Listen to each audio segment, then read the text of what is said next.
Hello বন্ধুরা, good morning সবাইকে। তো দেখো, এখন বাজে সকাল 6:30 মতন। তো দেখো আজকে কুয়াশা না মেঘ কী বলবো, সেই ঠান্ডা পড়েছিল। তো ছাদে খুব ভালো লাগছিল। তো সকালবেলা আমি ছাদে চলে এসেছিলাম, ছেলে টিউশনে গেছিলো, তো তাই আর বিছানায় থাকিনি। ভাবলাম যে কালকে কিছুটা গাছে আর কি দিয়েছিলাম, কীটনাশক স্প্রে করেছিলাম। তো ভাবলাম কিছুটা গাছে যখন করা হয়নি তো যাই গিয়ে করে আসি। তো ঠান্ডাতে মাথায় টুপি লাগিয়ে চলে এসেছিলাম ছাদের মধ্যে, আর বাকিগুলোতে আর কি দিয়ে দিয়েছিলাম। সামান্য কিছু গাছ ছিল দেওয়ার মতো, দিয়ে দিয়েছিলাম। তো ঠান্ডা লাগছিল, কিন্তু খুব ভালো লাগছিল, ফ্রেশ ফ্রেশ লাগছিল হাওয়াটা। আর ঠান্ডার দিনে একটু একটু ঠান্ডা না পড়লে ভালো লাগে বলো তো? ঠান্ডার দিনে একটু ঠান্ডা ভালো লাগে আর কি, খারাপ লাগে না। বরং ঠান্ডার দিনে ঠান্ডা না পড়লেই খারাপটা লাগে। তো যাই হোক, ভালো লাগছিল। আমি সকালবেলা ছাদে কাজকর্ম করে নিচ্ছিলাম, আর ছেলেও ছিল না, তাই আর কি ভাবলাম যে করে নিই। অ্যাকচুয়ালি আমি ছাদে উঠেছিলাম অ্যালোভেরা পাতা নিতে, কারণ অনেকদিন থেকেই ভাবছি যে হেয়ার কেয়ার করা হচ্ছে না।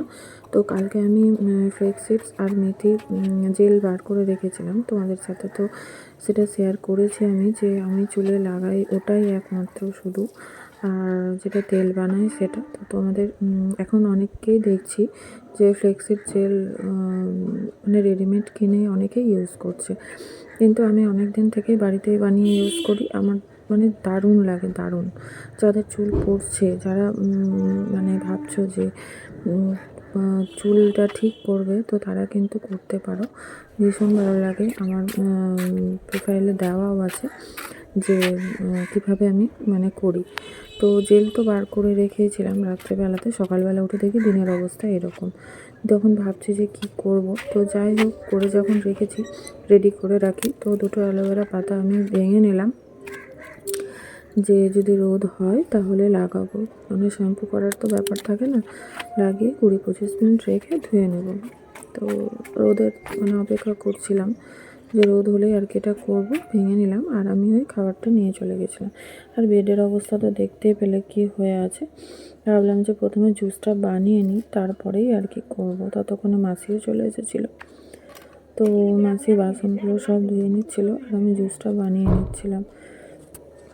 সকালবেলাতে অনেক কটাই কাজ থাকে, কিন্তু কি বলো তো, সকালবেলাতে সকাল সকাল উঠতে গেলে না কাজগুলো খুব তাড়াতাড়ি হয়ে যায়। আর যেহেতু কাজগুলো খুব তাড়াতাড়ি হয়ে যায়, সেহেতু ফ্রেশ লাগে আর কি পুরো দিনটা। আর দেরি করে উঠতে গেলে কি হয়, হুড়োহুড়ি লেগে যায়। তো দেখো, এবার আমি কিন্তু বেড ক্লিনটা করে নিয়েছিলাম। আর ওই যে দেখলে তোমরা যে আমি ওই খাবারটা নিয়ে এলাম, তো সেটাই আর কি জলের মধ্যে গুলে হ্যাঙ্গিংগুলোতে দিয়ে দিচ্ছিলাম। শুধু ছাদের গাছে তো দিলে হবে না, নিচেও দিতে হয়। তো আমি হ্যাঙ্গিংগুলোতে দিয়ে নিচ্ছিলাম। এখন সবগুলো জানলাতেই দিয়েছি, সবটা শেয়ার করা সম্ভব হয়নি আমার, কারণ ছেলে ছিল না, একা একাই ক্যামেরা করছিলাম রেখে। তো দেখো, পুরো রুম ক্লিন করে নিয়েছি আমি। আর তারপরেই চলে গেছিলাম কাপড় কাচতে। মাসি যদিও কাজ করে দেয়, কিন্তু তাও মাসির তো বয়স হয়েছে, আর অনেক দিন থেকেই আমার কাছে আছে ও, তাই একটা মায়া পড়ে গেছে। আমারও ওর প্রতি পড়েছে, ওরও আমার প্রতি পড়েছে। তো প্রতিদিন ও কাছে, কিন্তু বয়স্ক মানুষ, তাই ভাবলাম যে আজ আমিই কেচে দিই। আর সকাল সকাল কেচে দিলে কি জলটা অন্তত তো ঝরে থাকবে, আর রোদ উঠলে শুকিয়েও যাবে। তো ডেইলি মাসি কাজে, মা থাকলে মাও হেল্প করে দেয় ওকে। তো আমি আজকে কেচে নিলাম, কারণ যথেষ্ট বয়স হয়েছে ওর। আর এরকমও দিন গেছে যে আমার শরীর খারাপ হয়েছে, মাসি রান্না অবধি করে গেছে। তো সেখানে ওর কষ্টটা আমি না বুঝলে কী করে একসাথে থাকবো। মোটামুটি তো হয়ে গেল ওর সাথে আমার থাকা 7-8 বছর তো হবেই। তো অনেক দিন থেকেও আমার বাড়িতে আছে। আর দেখো, আমার সব কিছু কেচে মেলা কমপ্লিট। আর বেজে গেছিলো তখন কিন্তু ঘড়িতে সকাল 9:45। চলে এসেছিলাম চা খেতে। চাটা কিন্তু আমার একটু নিশ্চিন্তে খাওয়া চাই। তোমরা কারা কীরকম এরকম আছো আমাকে বলো। আজকের ভিডিওটা এই পর্যন্তই, আবার দেখা হবে নেক্সট ভিডিওতে। টাটা।